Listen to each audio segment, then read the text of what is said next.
Hi hello ನಮಸ್ಕಾರ. ನೀವು ನೋಡ್ತಾ ಇದ್ದೀರಾ ನ್ಯೂಸ್ 18 ಡಿಜಿಟಲ್. ನಾನು ದರ್ಶನ್ ನಾಯಕ, ಉತ್ತರ ಕನ್ನಡ ಜಿಲ್ಲಾ ವರದಿಗಾರ. ವೀಕ್ಷಕರೇ, ಉತ್ತರ ಕನ್ನಡ ಜಿಲ್ಲೆಯಲ್ಲಿ ಈಗ ವಕೀಲರ ಹೋರಾಟ ತೀವ್ರವಾಗ್ತಾ ಇದೆ. ಉತ್ತರ ಕನ್ನಡ ಜಿಲ್ಲೆಯ ಎಲ್ಲಾ ವಕೀಲರು ಕೂಡ ಈಗ ಹೋರಾಟಕ್ಕೆ ಇಳಿದಿರುವಂತದ್ದು. ಹಾಗಾದ್ರೆ ವಕೀಲರು ಹೋರಾಟಕ್ಕೆ ಇಳಿಯಲು ಮುಖ್ಯ ಕಾರಣ ಏನು ಎನ್ನುವಂತ ಬಗ್ಗೆ ಈ ವರದಿಯಲ್ಲಿ ವಿಸ್ತಾರವಾದಂತಹ ಒಂದು ಮಾಹಿತಿಯನ್ನ ನಾವು ನಿಮ್ಗೆ ಕೊಡ್ತಾ ಹೋಗ್ತೀವಿ, ಕೇಳಿ. ಹೌದು ವೀಕ್ಷಕರೇ, ಉತ್ತರ ಕನ್ನಡ ಜಿಲ್ಲೆ ತುಂಬಾ ವಿಶಿಷ್ಟವಾದಂತಹ ಒಂದು ಜಿಲ್ಲೆ. ಒಂದ್ ಕಡೆ ಕರಾವಳಿ, ಇನ್ನೊಂದ್ ಕಡೆ ಮಲೆನಾಡು, ಅದೇ ರೀತಿ ಇನ್ನೊಂದ್ ಕಡೆ ಬಯಲು ಸೀಮೆ ತಾಲೂಕುಗಳು. ಹೀಗೆ ಭೌಗೋಳಿಕವಾಗಿ ವಿಸ್ತಾರವಾದಂತಹ ಜಿಲ್ಲೆ ಉತ್ತರ ಕನ್ನಡ ಜಿಲ್ಲೆ. ಈಗ ನ್ಯಾಯಾಲಯಗಳ ವಿಚಾರಕ್ಕೆ ಬಂದ್ರೆ, ಉತ್ತರ ಕನ್ನಡ ಜಿಲ್ಲೆಯನ್ನ ಧಾರವಾಡ ಹೈಕೋರ್ಟ್ ಪೀಠದ ವ್ಯಾಪ್ತಿಯಲ್ಲಿ ಸೇರ್ಪಡೆಯನ್ನ ಮಾಡಿರುವಂತದ್ದು. ಕಳೆದ ಹಲವಾರು ವರ್ಷಗಳಿಂದ ಇದು ನಡೆದುಕೊಂಡು ಬಂದಿದೆ. ಆದ್ರೆ ಈಗ ಸಮಸ್ಯೆ ಆಗಿರುವುದು ಏನಪ್ಪಾ ಅಂದ್ರೆ, ಉದ್ದೇಶಿತ ಮಂಗಳೂರಿನಲ್ಲಿ ಸ್ಥಾಪನೆ ಆಗಲಿರುವಂತಹ ಹೈಕೋರ್ಟ್ ಪೀಠದ ವ್ಯಾಪ್ತಿಗೆ ಉತ್ತರ ಕನ್ನಡ ಜಿಲ್ಲೆಯನ್ನ ಸೇರ್ಪಡೆ ಮಾಡ್ತಾರೆ ಎನ್ನುವಂತ ಬಗ್ಗೆ ಮಾತು ಕೇಳಿ ಬಂದಿರುವಂತದ್ದು. ಸೊ ಇದರಿಂದ ಉತ್ತರ ಕನ್ನಡ ಜಿಲ್ಲೆಯ ವಕೀಲರು ಸಮಸ್ಯೆಯನ್ನ ಎದುರಿಸಲಿದ್ದಾರೆ. ಅದರ ಜೊತೆಗೆ ಉತ್ತರ ಕನ್ನಡ ಜಿಲ್ಲೆಯ ಕಕ್ಷಿದಾರರು ಕೂಡ ತೀವ್ರ ಸಮಸ್ಯೆಯನ್ನ ಎದುರಿಸಲಿದ್ದಾರೆ. ಹಾಗಾದ್ರೆ ಯಾಕೆ ಎನ್ನುವಂತ ಬಗ್ಗೆ ಹಲವಾರು ಕಾರಣಗಳಿವೆ. ಈ ವರದಿಯಲ್ಲಿ ಕೇಳ್ತಾ ಹೋಗಿ ಹೇಳ್ತೀನಿ. ಉತ್ತರ ಕನ್ನಡ ಜಿಲ್ಲೆ ಕಾರವಾರದಿಂದ ಮಂಗಳೂರಿಗೆ ಬರೋಬ್ಬರಿ 270 ಕಿಲೋಮೀಟರ್. ಅದೇ ರೀತಿ ಉತ್ತರ ಕನ್ನಡ ಜಿಲ್ಲೆ ಕಾರವಾರದಿಂದ ಧಾರವಾಡಕ್ಕೆ 170 ಕಿಲೋಮೀಟರ್. ಈಗಿರುವಂತ ಧಾರವಾಡ ಹೈಕೋರ್ಟ್ ಪೀಠದಲ್ಲೇ ಉತ್ತರ ಕನ್ನಡ ಜಿಲ್ಲೆಯನ್ನ ಮುಂದುವರಿಸಬೇಕು ಎನ್ನುವಂತ ಬಗ್ಗೆ ವಕೀಲರ ಸಂಘದಿಂದ ಆಗ್ರಹ ಕೇಳಿ ಬರಲು ಕಾರಣ ಏನಪ್ಪಾ ಅಂದ್ರೆ, ಧಾರವಾಡ ಹೈಕೋರ್ಟ್ ಪೀಠ ಹತ್ತಿರ ಆಗತ್ತೆ, ಅದ್ರ ಜೊತೆಗೆ ಕಕ್ಷಿದಾರರಿಗೂ ಆರ್ಥಿಕ ಹೊರೆ ಆಗಲ್ಲ. ಆದ್ರೆ ಉತ್ತರ ಕನ್ನಡ ಜಿಲ್ಲೆಯನ್ನ ಮಂಗಳೂರು ಹೈಕೋರ್ಟ್ ಪೀಠಕ್ಕೆ ಸೇರ್ಪಡೆ ಮಾಡಿದ್ರೆ ಇಲ್ಲಿನ ಕಕ್ಷಿದಾರರು ಸಾಕಷ್ಟು ಸಮಸ್ಯೆಯನ್ನ ಎದುರಿಸಲಿದ್ದಾರೆ. 270 ಕಿಲೋಮೀಟರ್ ಕ್ರಮಿಸಬೇಕಾದಂತ ಒಂದು ಅನಿವಾರ್ಯತೆ ಬಂದೊದಗಲಿದೆ. ಅದರ ಜೊತೆಗೆ ಇಲ್ಲಿನ ವಕೀಲರು ಕೂಡ ಸಾಕಷ್ಟು ಸಮಸ್ಯೆಯನ್ನ ಎದುರಿಸಲಿದ್ದಾರೆ. ಆದ್ರೆ ವಕೀಲರ ಹೊರತಾಗಿ ಕಕ್ಷಿದಾರರು ಆರ್ಥಿಕ ಸಂಕಷ್ಟವನ್ನ ಅನುಭವಿಸಲಿದ್ದಾರೆ ಎನ್ನುವಂತಹ ಒಂದು ಮಾತು ಈಗ ಕೇಳಿಬರ್ತಾ ಇರುವಂತದ್ದು. ಸೊ ಈ ಹಿನ್ನೆಲೆಯಲ್ಲಿ ವಕೀಲರು ಈಗ ಹೋರಾಟಕ್ಕೆ ಇಳಿದು ಯಾವುದೇ ಕಾರಣಕ್ಕೂ ಉತ್ತರ ಕನ್ನಡ ಜಿಲ್ಲೆಯನ್ನ ಮಂಗಳೂರು ಹೈಕೋರ್ಟ್ ಪೀಠಕ್ಕೆ ವ್ಯಾಪ್ತಿಯಲ್ಲಿ ಸೇರ್ಪಡೆ ಮಾಡಬಾರದು ಎನ್ನುವಂತ ಬಗ್ಗೆ ಈಗ ಒಂದು ದೊಡ್ಡ ಹೋರಾಟವನ್ನ ಮಾಡ್ತಾ ಇರುವಂತದ್ದು. ಕಳೆದ ಒಂದೆರಡು ತಿಂಗಳಿಂದಲೂ ಕೂಡ ಈ ಬಗ್ಗೆ ಕಾರ್ಯಚಟುವಟಿಕೆಗಳು ನಡೆದಿರುವಂತದ್ದು. ಅದರ ಭಾಗವಾಗಿ ಇವತ್ತು ಒಂದು ದೊಡ್ಡ ಹೋರಾಟವನ್ನ ಮಾಡಿದ್ರು ವಕೀಲರ ಸಂಘದಿಂದ.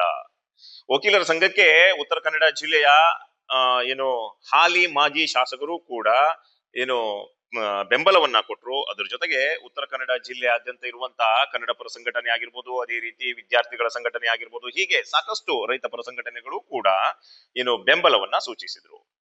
ಯಾವುದೇ ಕಾರಣಕ್ಕೂ ಮಂಗಳೂರಿನಲ್ಲಿ ಉದ್ದೇಶಿತ ಹೈಕೋರ್ಟ್ ಪೀಠದ ವ್ಯಾಪ್ತಿಯಲ್ಲಿ ಉತ್ತರ ಕನ್ನಡವನ್ನ ಸೇರ್ಪಡೆ ಮಾಡಬಾರದು.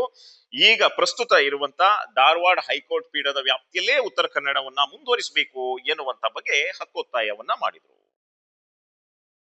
ಸುಮಾರು 2000-3000 ಜನ ಜಮಾವಣೆಗೊಂಡು ಇವತ್ತು ವಕೀಲರ ಸಂಘಕ್ಕೆ ಬೆಂಬಲವನ್ನ ಸೂಚಿಸಿರುವ ಜೊತೆಗೆ ಯಾವುದೇ ಕಾರಣಕ್ಕೂ ಮಂಗಳೂರು ಹೈಕೋರ್ಟ್ ವ್ಯಾಪ್ತಿಯಲ್ಲಿ ಉತ್ತರ ಕನ್ನಡವನ್ನ ಸೇರ್ಪಡೆ ಮಾಡಬಾರದು ಎನ್ನುವಂತ ಬಗ್ಗೆ ಹಕ್ಕೊತ್ತಾಯವನ್ನ ಮಾಡಿದ್ರು. ವೀಕ್ಷಕರೇ, ಇವತ್ತು ಉತ್ತರ ಕನ್ನಡ ಜಿಲ್ಲೆ ಭೌಗೋಳಿಕವಾಗಿ ವಿಸ್ತಾರವಾದಂತಹ ಒಂದು ಜಿಲ್ಲೆ. ಕಾರವಾರದಿಂದ ಮಂಗಳೂರು ಹೋಗ್ಬೇಕಂದ್ರೆ 270 ಕಿಲೋಮೀಟರ್ ಕ್ರಮಿಸಬೇಕಾದಂತ ಒಂದು ಅನಿವಾರ್ಯತೆ ಬಂದೋದಾಗತ್ತೆ. ಉತ್ತರ ಕನ್ನಡ ಜಿಲ್ಲೆಯ ಹಳಿಯಾಳದವರು ಮಂಗಳೂರು ಹೋಗಬೇಕಂದ್ರೆ 300ರಿಂದ 350 ಕಿಲೋಮೀಟರ್ ಕ್ರಮಿಸಬೇಕಾದಂತ ಒಂದು ಪರಿಸ್ಥಿತಿ ಬರುತ್ತೆ. ಸಿರ್ಸಿ ಅವರು ಮಂಗಳೂರು ತಲುಪಬೇಕಂದ್ರೆ 350ರಿಂದ 360 ಕಿಲೋಮೀಟರ್ ಕ್ರಮಿಸಬೇಕಾದಂತ ಒಂದು ಪರಿಸ್ಥಿತಿ ಬರುತ್ತೆ. ಸೊ ಹೀಗೆ ಉತ್ತರ ಕನ್ನಡ ಜಿಲ್ಲೆಯ ಎಲ್ಲಾ ತಾಲೂಕಿನವರು, ಬಹುತೇಕ ತಾಲೂಕಿನವರು ಮಂಗಳೂರು ಹೋಗ್ಬೇಕಂದ್ರೆ ಸಾಕಷ್ಟು ಸಮಸ್ಯೆ ಎದುರಾಗತ್ತೆ. ವಕೀಲರ ಜೊತೆಗೆ ಕಕ್ಷಿದಾರರು ಆರ್ಥಿಕ ಸಮಸ್ಯೆ ಎದುರಿಸಬೇಕಾಗತ್ತೆ.